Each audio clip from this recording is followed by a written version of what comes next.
उन्हाळा सुरू झाला की घुंगरांचा मंजूळ स्वर कानी पडतो. रस्तोरस्ती रसाची गुऱ्हाळं सुरू होतात. उन्हामुळे लाही लाही झालेला जीव थंडगार रस पिऊन गारेगार होतो. अनेक व्यावसायिक हंगामी व्यवसाय म्हणून रसाचं गुऱ्हाळ सुरू करतात. पण बऱ्याचदा या व्यवसायात पुरुषच जास्त दिसून येतात. कारण पारंपरिक मशीन चालवणं थोडं जिकिरीचं असतं.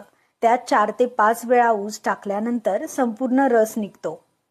पण आता नवीन ऑटोमॅटिक शुगर केन मशीनमुळे हे काम सोपं झालंय. पिंपरीमधील शगुन चौकात दया कुचेकर यांनी कांचन रसवंती नावाने स्वतःचा ऊसाच्या रसाचा व्यवसाय सुरू केलाय.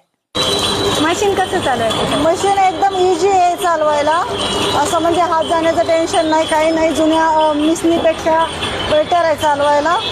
जुन्या मिसनी कशा डबल ऊस टाका, परत अवघड जातं लेडीजला चालवायला. ही सोपी मशीन आहे.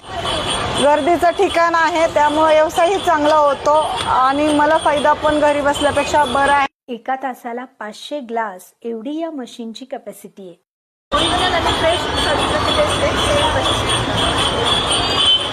तुम्हालाही या उन्हाळ्यात ऊसाच्या रसाचा व्यवसाय सुरू करायचा असेल तर लगेचच खाली दिलेल्या नंबरवरती कॉन्टॅक्ट करा आणि आम्हाला अजून फॉलो केलं नसेल तर नक्की फॉलो करा.